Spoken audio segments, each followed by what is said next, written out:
NASCAR made a decision that caught a lot of fans off guard, denying Cleetus McFarland approval to compete in the O'Reilly Auto Parts Series race at Talladega Superspeedway, following his debut at Rockingham Speedway on April 4, 2026. The governing body reviewed his overall racing resume along with his Rockingham performance and determined that more demonstrated progression was necessary before allowing him to compete on a superspeedway in that series. What made this decision land so hard was the fact that Cleetus, whose real name is Garrett Mitchell, already holds approval for all Truck Series races, all ARCA races, and O'Reilly short track events. The denial was specifically for the superspeedway classification, and that narrow but significant distinction is what set off the debate across the entire motorsports community. The reason this story carries so much weight is that Cleetus is not a typical developmental driver trying to quietly climb the ladder. He is one of the most recognizable creator names in motorsports, carrying more than 4.6 million YouTube subscribers, and a deeply engaged audience that was built entirely around car culture. Richard Childress Racing saw that value immediately when they signed him, and NASCAR acknowledged it as well. That combination of genuine fan affection and real business impact is exactly why emotions run so high whenever his name comes up in these conversations. People are not just arguing about one driver's readiness. They are arguing about what NASCAR values and how the sport treats someone who is actively doing the promotional work the sport constantly says it needs done. The viewership numbers from Rockingham made the debate even harder to dismiss. According to reporting citing Sports Business Journal's Adam Stern, the CW drew a 0.65 rating and 1.165 million viewers for that O'Reilly race, which represented a 12% increase in rating and an 11% jump in total viewers compared to a comparable event. Through the first 7 races of the 2026 season, the series was averaging 1.282 million viewers per race, which was up 3.6% year over year. Nobody can draw a straight line and say every additional viewer came specifically because of Cleetus, but the timing and the scale of his audience make the connection difficult to ignore. When a creator with that kind of reach enters a race and viewership climbs noticeably, the conclusion most people reach is not a coincidence. That is the core of the fan frustration. NASCAR consistently talks about wanting younger audiences, broader reach, and new fans who would never normally sit down to watch a second-tier stock car series. When someone arrives who genuinely delivers all of that and then faces a stricter approval standard than the one applied to veterans who crash and spin on a weekly basis, the optics become genuinely complicated. The counterargument is straightforward and valid because safety must always come before audience numbers, and superspeedways carry a unique risk profile that demands proven racecraft. But the emotional response from fans is equally understandable because the standard feels inconsistently applied and the timing of the denial hit right when momentum was building. Looking honestly at the Rockingham weekend, the full picture is more nuanced than either side of the argument tends to acknowledge. Earlier in the day, Cleetus ran in the ARCA East race at Salem and finished 4th, staying on the lead lap, keeping the car clean, and scoring his first top 5 result in any NASCAR-affiliated series. That was not a lucky outcome in chaotic conditions. It was a composed, consistent performance on a difficult short track that showed genuine racecraft under pressure. Later, the O'Reilly race exposed exactly how steep the step-up truly is.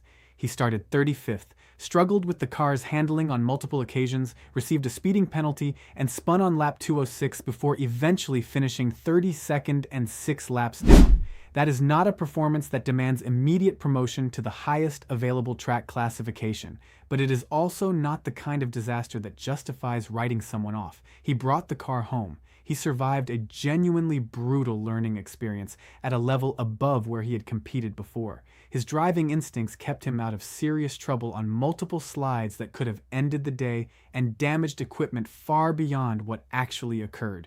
The race showed both the gap that still exists and the raw ability that makes people believe the gap is closable with time and repetition. Richard Childress addressed the situation directly after Rockingham and made no attempt to oversell what happened on track. He acknowledged openly that Cleetus lacks experience and that the step-up was genuinely difficult. But Childress also made the broader argument with clarity and conviction, stating that signing Cleetus was a great idea, not just for RCR, but for the sport itself. He pointed to the 5 million followers, the new fans showing up at tracks, the audience watching races they would have otherwise skipped, and framed the entire partnership as something bigger than any single race result. He also pushed back on what he described as excessive criticism from other drivers, suggesting the level of scrutiny being applied was disproportionate to what actually happened on the track. Mark Martin offered what might be the most credible outside assessment because he is not someone known for distributing easy praise or empty encouragement. Martin said the Rockingham performance was roughly what he expected given the circumstances, and that the challenge was enormous. But he also said something more important, which was that Cleetus got over his skis multiple times, and his raw driving talent was what saved the car in situations where other drivers would have destroyed the equipment. Martin was clear that the polish and racecraft are not there yet, but he was equally clear that the underlying ability exists, and that development is a realistic outcome rather than wishful thinking. John Probst, NASCAR's Executive Vice President and Chief Racing Development Officer, was direct in explaining that the Talladega denial was not an anti-Cleetus position and not a permanent answer. He laid out clearly that McFarland holds current approval for O'Reilly's short tracks, all ARCA events, and all Truck Series races, and that the specific ask is for more demonstrated progression at those levels before the superspeedway step gets approved.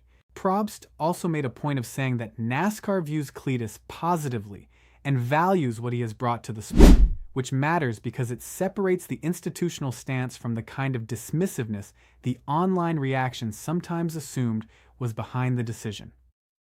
NASCAR President Steve O'Donnell then addressed the situation directly and provided the clearest window into how the approval process actually functions.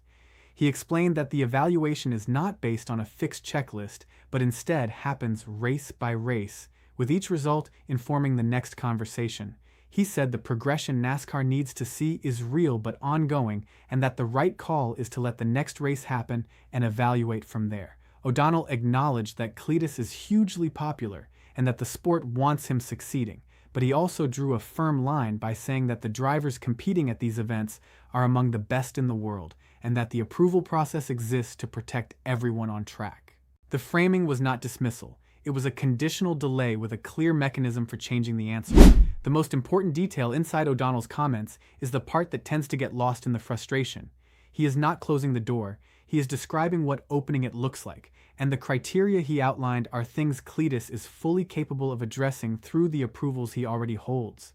More short-track O'Reilly races, more ARCA events, more Truck Series starts, and a string of cleaner performances that reduce the number of control losses NASCAR can point to when the superspeedway conversation comes back around. His existing resume includes 4 ARCA starts in 2025, a best finish of 10th at Talladega in that series, a truck debut at Daytona that ended early, his 4th-place ARCA result at Rockingham, and the completed O'Reilly race on the same day. That body of work is not sufficient for the approval he wants yet, but it is also far from the resume of someone who is simply not serious about the craft. The strongest version of the argument in his favor does not come from fighting the denial or relitigating Rockingham. It comes from stacking races, staying clean, and forcing NASCAR into a position where the objections become harder and harder to defend. Right now, the governing body can point to specific incidents and specific gaps, and the argument holds up. After a run of clean, consistent, improving performances across multiple series, the question shifts from whether he is ready to what exactly the sport is still waiting to see. Getting to that version of the conversation is the entire task in front of him, and the runway to do it is still fully open.